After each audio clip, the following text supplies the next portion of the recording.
마태복음 85번째 시간입니다. 제목은 내 믿음이 크도다입니다. 마태복음의 구조는 이제 조금 더 간단 명료해지고 있어요. 예수님을 반대하는 바리새인 이야기가 있고요. 그리고 예수님을 믿는 사람들의 이야기가 교차돼서 나오기 시작합니다. 지난주까지 우리는 무엇을 보았죠? 정결법을 주장하면서 예수님을 반대하던 바리새인들을 살펴봤죠. 그들은 위선자였습니다. 하나님을 향한 마음은 하나도 없이 하나님을 믿는 척만 했던 위선자예요. 사실 그들의 마음 속에는 무엇이 담겨 있었습니까? 그들 마음은 어디를 향하고 있었죠? 자기 자신, 사람들을 향하여 있었어요. 자기 자신을 드러내고 칭찬을 받고 박수를 받고자 하는 마음을 갖고 모든 말을 했고 모든 행동을 했다는 겁니다. 비록 번듯한 신앙생활을 하는 것처럼 보이고 제법 괜찮은 척을 하고 있지만 그럼에도 불구하고 그들 마음속에는 하나님이 전혀 없었기 때문에 그들의 믿음은 가짜 믿음이에요. 예수님은 이것을 강력하게 비판하셨습니다. 진짜 믿음이 아니기 때문에 당연한 거예요. 믿음이라는 것은 상당히 선명한 겁니다. 하나님을 믿는 거예요. 다시 말씀드리죠. 믿음은 선명한 겁니다. 하나님을 믿는 거예요. 하나님께 신뢰를 두는 거예요. 하나님께 소망을 두고 하나님을 사랑하는 것, 그것이 믿음입니다. 내 마음이 그런 방향으로 흘러가는 것이 바로 믿음이라는 거예요. 이것을 더 잘 이해하기 위해서 다른 것과 한번 비교를 해보도록 하죠. 성경이 자주 언급하고 있는 것처럼 하나님 자리를 대신하는 또 다른 믿음의 대상이 있어요. 돈입니다. 돈에 대한 우리의 자세를 스스로 한번 생각해 보십시오. 많은 사람들이 돈을 믿습니다. 돈을 어떻게 믿습니까? 돈이 있으면 우리가 필요한 것을 얻을 수 있다고 믿어요. 돈만 있으면 우리가 원하는 것을 살 수 있고, 돈만 있으면 우리가 원하는 집에 들어갈 수가 있고, 돈만 있으면 우리가 원하는 일을 할 수가 있죠. 그래서 돈을 신뢰합니다. 그래서 돈에 소망을 둡니다. 결국에는 돈을 사랑하게 되죠. 돈을 사랑하는 사람은 돈을 어떻게 대할까요? 항상 돈을 생각합니다. 돈 벌 계획을 짭니다. 돈을 모으기 위해 노력하고 돈에 집착을 해요. 돈을 숭배하는 것이죠. 이 모든 것이 돈을 믿기 때문이에요. 돈이 이와 같은 일을 해낼 수 있다고 믿기 때문이에요.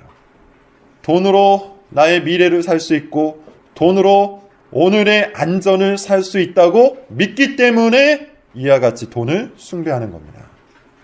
그렇다면 한번 우리 마음을 살펴봅시다. 우리는 과연 하나님을 신뢰합니까? 돈을 신뢰합니까? 무엇이 우리를 돌봐준다고 믿고 있습니까? 무엇이 이 세상에서 여러분을 더 안전하게 만든다고 믿고 있나요? 무엇이 우리의 갈망을 채워줄 수 있다고 믿고 있습니까? 하나님입니까? 돈입니까? 하나님을 믿는다는 것은 이와 같이 아주 선명한 겁니다. 애매모호하거나 막연한 것이 아니에요. 정말로 하나님을 믿는 것, 그것이 믿음이에요. 정말로 하나님을 신뢰하는 것이고 정말로 하나님께 우리의 소망을 두는 것, 그게 기독교 믿음이에요. 그리고 이렇게 사는 것이죠. 그런데 사실은 다른 것을 더욱 신뢰하고 다른 것들을 더욱 의지하고 더욱 사랑하면서 하나님을 믿는 척만 한다면 그것을 바로 뭐라고 하는 겁니까? 위선이라고 하는 거예요. 진짜 믿음이 아닙니다. 우리에게 가까운 예를 들어보자면 교회 공간을 찾는 문제가 그러했죠. 실제로 작업을 해보니까 알겠더라고요. 결국 모든 것이 돈이에요.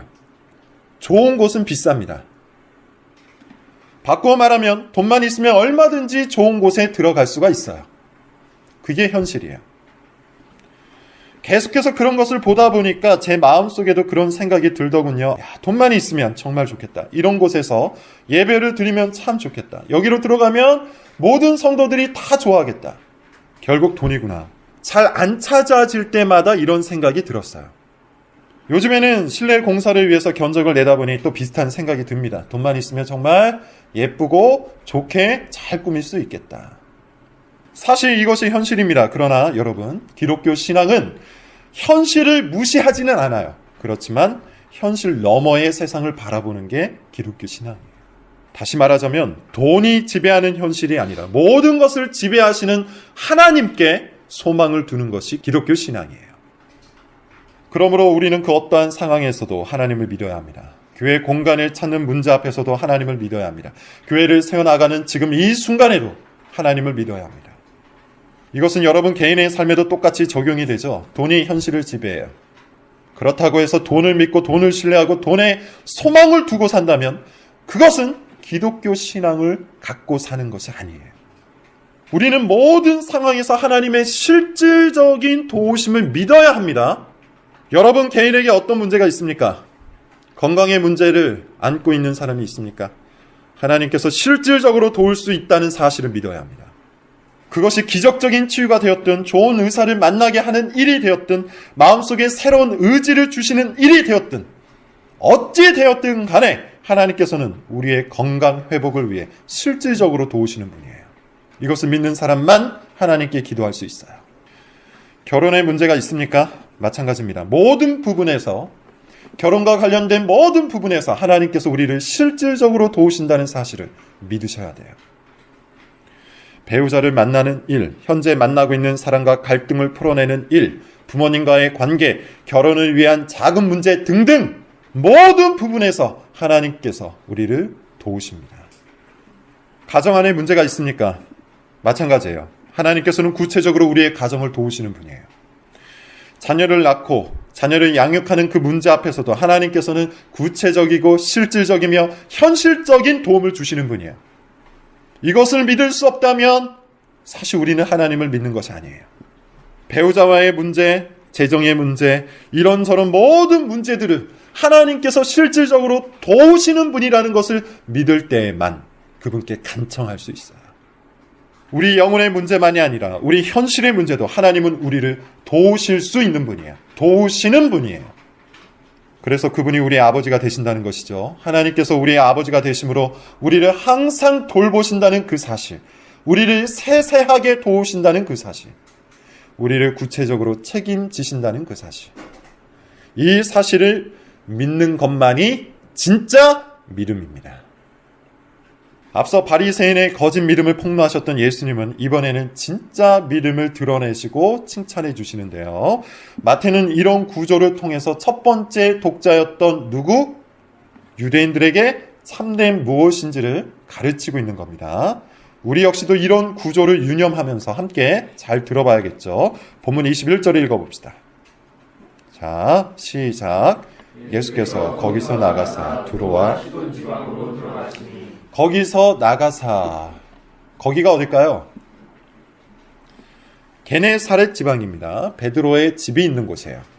여기로 예루살렘에서 파견된 바리새인과 서기관들이 찾아왔고요. 여기서 정결법 논쟁을 벌이신 겁니다. 게네사렛 지방은 당연히 갈릴리 지방이었어요. 그리고는 다른 곳을 향해서 떠나시는데 어디로 떠나신다고 하죠? 두로와 시돈 지방이에요. 두로와 시돈 지방은 유대 지역이 아닙니다. 이방 지역이에요. 유대인들이 장사차 들어가 살기는 했지만 주로 이방 사람들이 살던 지역이었어요. 그런데 21절의 문맥을 보면 예수님께서 일부러 그곳을 가신 것 같죠? 아마도 이 여인을 만나기 위해서 가신 것 같습니다. 22절을 한번 읽어봅시다. 22절입니다. 시작. 한 여자 하나가 그 지경에서 나와서 소리 지르되 주 다윗의 자손이여 나를 불쌍히 여기소서 내 딸이 흉악하게 귀신 들렸나이다 하되.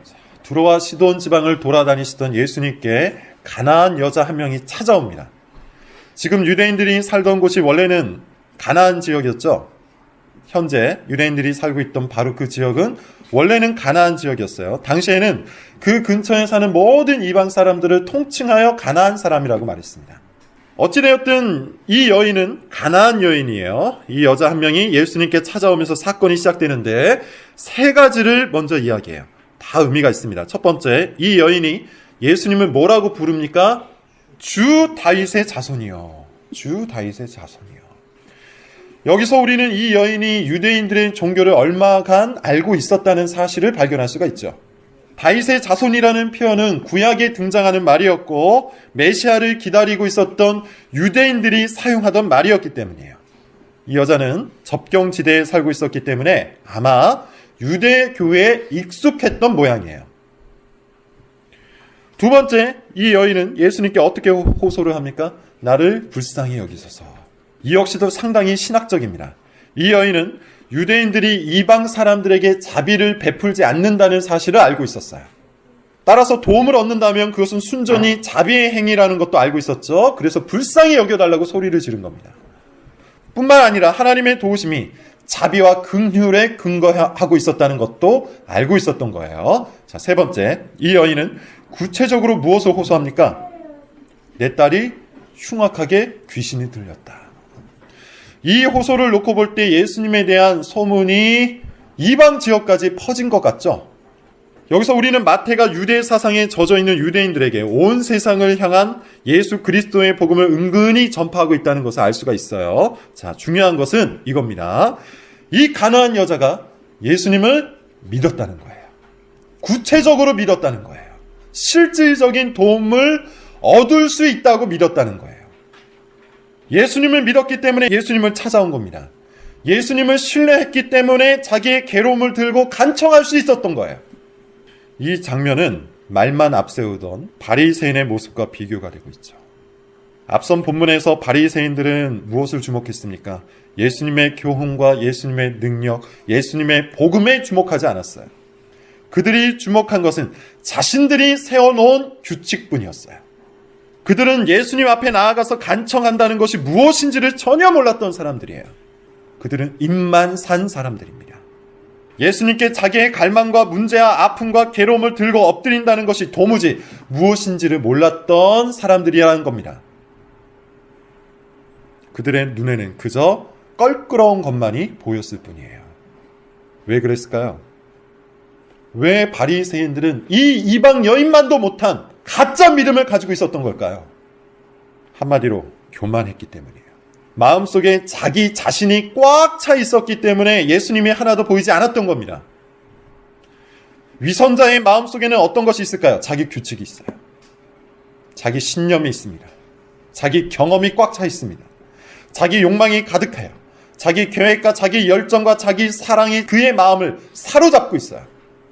말은 그럴듯하고 생활도 번듯하고 큰 문제와 실패도 없기 때문에 사람들이 볼 때는 제법 믿음이 있는 것처럼 보일 수 있지만 사실 그들 마음속에는 하나님이 하나도 없습니다. 반면에 이 가나안 여자의 마음은 어떠합니까? 상상을 한번 해보십시오. 이 가나안 여인의 마음은 어떠합니까? 텅 비어 있어요. 텅 비어 있어요. 자기 규칙이 다 무너졌습니다.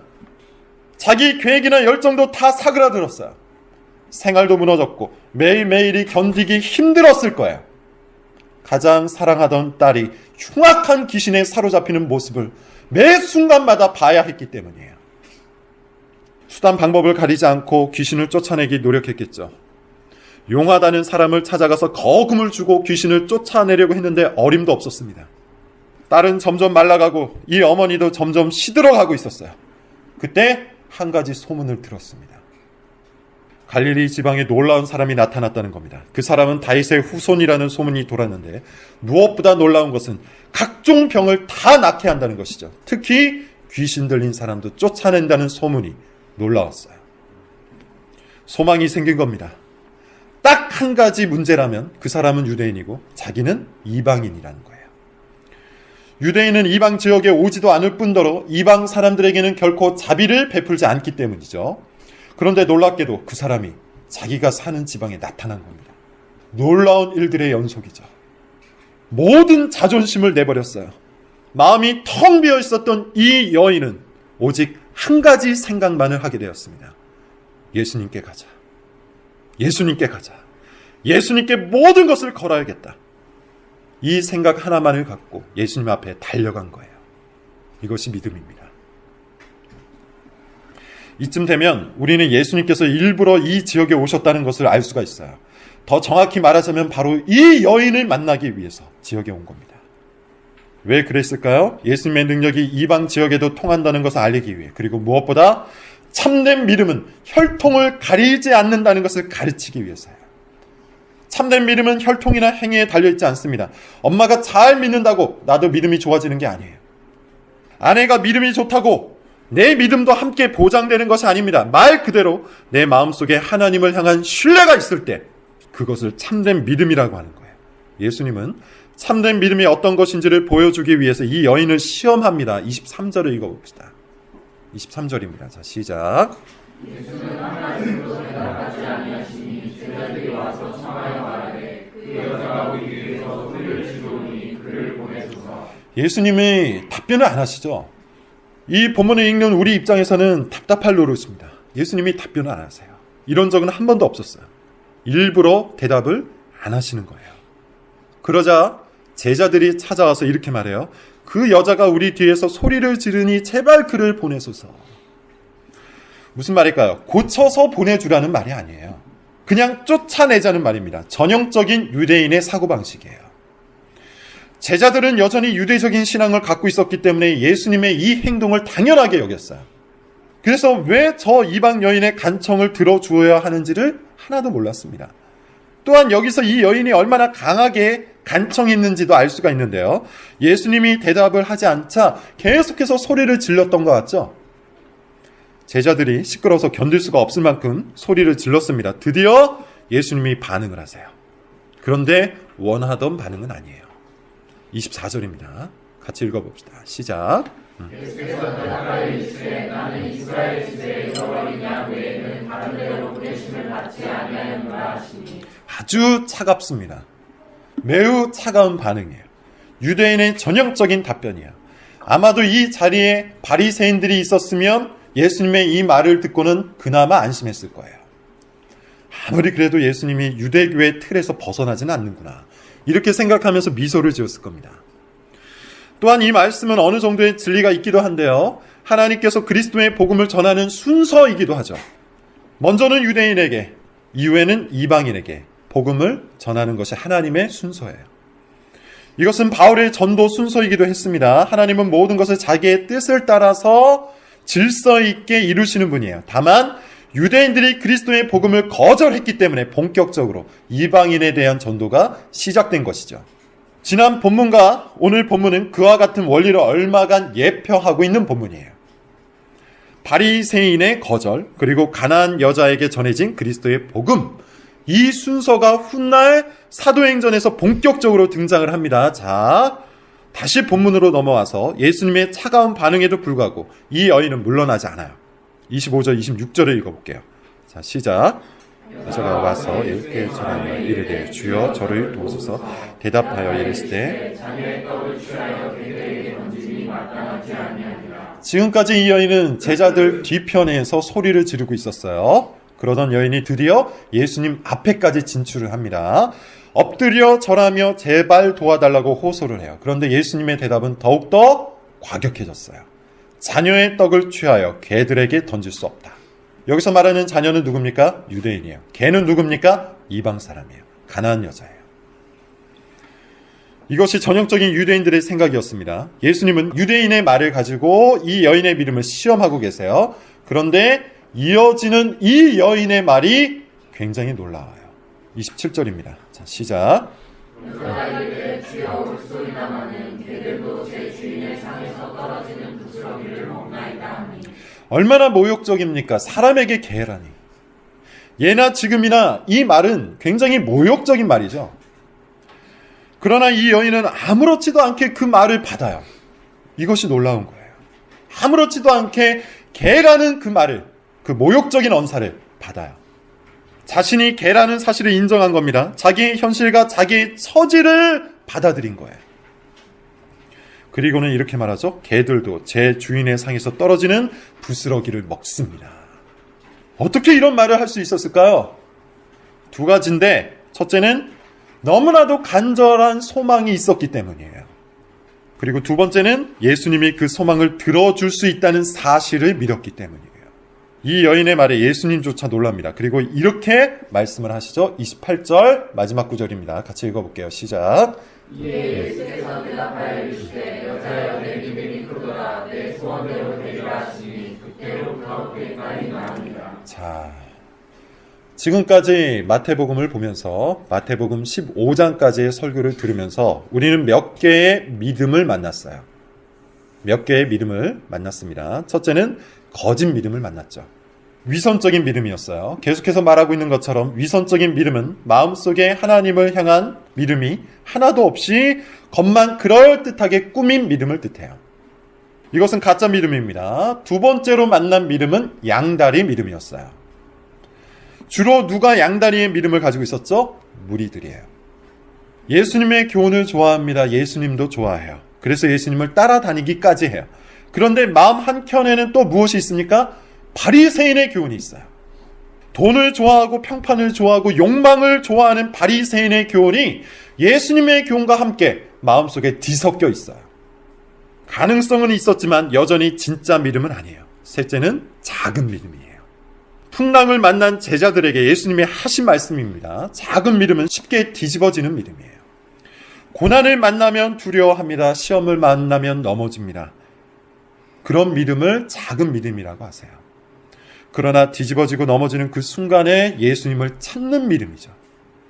답답하고 느리고 너무나도 자주 무너지지만 그래도 진짜 믿음이에요. 그리고 오늘 네 번째 믿음을 만납니다. 큰 믿음이죠. 내 믿음이 크도다. 예수님께서 큰 믿음이라고 인정하신 첫 번째 사례, 첫 번째 경우예요. 그렇다면 여러분, 우리가 오늘 본문을 통해서 왜 예수님께서 무엇 때문에 이 여인의 믿음을 큰 믿음이라고 하는지를 살펴봐야겠죠. 어떤 특징이 있는지 한번 봅시다. 가장 먼저 이 여인의 믿음에는 겸손이 있었어요. 겸손이 뭘까요? 겸손은 그저 자기 자신을 낮추는 것이 아니에요. 겸손은 단순히 자기 비하가 아니에요. 종종 그런 식의 겸손을 가장해서 사람들에게 칭찬을 받으려고 하는 사람들이 있는데 사실 그것은 성경이 말하는 겸손이 아니에요. 성경이 말하는 겸손은 철저한 자기 인식입니다. 자기가 어떤 존재인지를 깨닫는 것, 그것이 겸손이에요. 이 여인은 자기가 어떤 존재인지를 깨달았어요. 무기력하다는 것을 깨달았어요. 사랑하는 딸을 구해줄 수 있는 능력이 자기에게 없다는 것을 깨달았어요. 자기 자신에게 절망한 겁니다. 또 자기가 유대인 바깥에 있는 이방인이라는 사실도 깨달았어요. 하나님의 긍휼과 자비 밖에 있는 존재라는 것도 알았다는 겁니다. 그렇기에 이 여인의 마음은 텅 빌 수밖에 없었던 것이죠. 여기서 우리는 한 사람이 믿음을 갖도록 이끄시는 하나님의 섭리를 발견할 수가 있습니다. 하나님께서는 한 사람의 마음이 텅 빌 때까지 그 사람의 삶을 밀어붙이실 때가 많아요. 자기 힘을 의지하고 자기 실력을 신뢰하고 자기 욕망과 야심에 가득 차서 살아가는 사람의 마음을 비워내기 위해서, 기어코 비워내기 위해서 매우 자주 고난을 사용하신다는 거예요. 왜냐하면 사람들은 고난을 맞닥뜨려야만 비로소 자신이 무력하다는 사실을 깨닫기 때문이에요. 그때에만 비로소 자기 자신이 별 볼 일 없다는 사실을 인정하기 때문이에요. 그때에만 비로소 마음이 텅 빌 수 있기 때문에 예수님은 일부러 이 여인에게 대답을 늦추신 겁니다. 일부러 차갑게 반응하신 겁니다. 이 여인의 마음을 더욱더 겸손하게 만들기 위해서예요. 그 다음 큰 믿음에는 겸손만이 있는 게 아니에요. 반드시 예수님에 대한 확신이 있어야 돼요. 이 여인이 온갖 모욕을 당하면서도 끝까지 예수님께 매달릴 수 있었던 이유가 뭘까요? 예수님만이 자기 딸을 고쳐줄 수 있다는 사실을 믿었기 때문이죠. 예수님이 나를 도울 수 있다는 확신, 예수님이 나를 구원할 수 있다는 확신, 예수님이 나를 회복시켜줄 수 있다는 확신, 그 사실을 믿을 때에 비로소 참된 믿음이 발휘되는 겁니다. 그럼 이제 우리의 믿음을 한번 살펴볼까요? 이 가나안 여자의 믿음과 우리의 믿음을 비교해 봅시다. 우리의 믿음은 어떻습니까? 여러분의 믿음은 어떤 믿음입니까? 큰 믿음입니까? 작은 믿음입니까? 양다리 믿음입니까? 위선적인 믿음입니까? 이 질문에 답하기 위해서 다시 우리는 두 가지를 살펴봐야 하는데, 첫째, 여러분의 마음입니다. 여러분은 정말로 겸손한 마음을 갖고 있습니까? 스스로의 마음을 살펴보세요. 여러분은 정말 겸손한 마음을 갖고 있습니까? 자기 비하를 뜻하는 것이 아니에요. 억지로 자기를 낮추는 그런 행위를 뜻하는 것이 아니에요. 텅 빈 마음을 갖고 있냐고 물어보고 있는 겁니다. 가난한 심령을 갖고 있냐고 물어보고 있는 거예요. 자기 자신의 무력함을 절실히 깨닫고 있습니까? 하나님 앞에서 내가 어떤 존재인지를 절감하고 있습니까? 아니면 아직도 여전히 자기가 무엇이 된 것 마냥, 무엇을 할 수 있는 것 마냥 자기 열정과 자기 욕망과 자기 사랑에 사로잡혀 있는 것은 아닙니까? 하나님이 우리에게 주시는 고난 앞에서 여러분은 어떤 마음을 들고 서 있습니까? 하나님께서 우리에게 주신 아픔, 슬픔, 그 앞에서 어떤 마음으로 서 있습니까? 둘째는 여러분의 믿음을 한번 보세요. 여러분은 정말로 하나님을 믿습니까? 정말로 하나님께 여러분의 신뢰와 소망을 두고 살고 있습니까? 하나님만이 여러분의 문제를 해결해 줄 수 있다는 사실을 믿습니까? 하나님만이 여러분의 소원을 들어줄 수 있다는 사실 믿고 있습니까? 우리가 살면서 갖게 된 각종 문제들 앞에서 아주 구체적이고 일상적인 바로 그 문제들 앞에서 하나님을 찾고 있습니까? 이 가나안 여인처럼 하나님 앞에 가서 매달리고 있습니까? 직장을 찾는 문제, 배우자를 찾는 문제, 자녀의 문제, 직장 안에서의 문제, 관계의 문제, 실패감과 열등감의 문제, 이와 같은 부정적인 감정의 문제, 그리고 돈 문제 앞에서 하나님께 매달리고 있습니까? 우리의 마음은 정말 하나님을 의지합니까? 여러분 다시 한번 여러분 자신의 마음을 들여다보십시오. 겸손한 마음이 있는지, 하나님을 향한 진정한 신뢰가 있는지 여러분의 마음을 꼭 살펴보시기를 바랍니다. 그와 같이 일주일을 사시는 여러분들이 되시기를 바랍니다. 기도하겠습니다.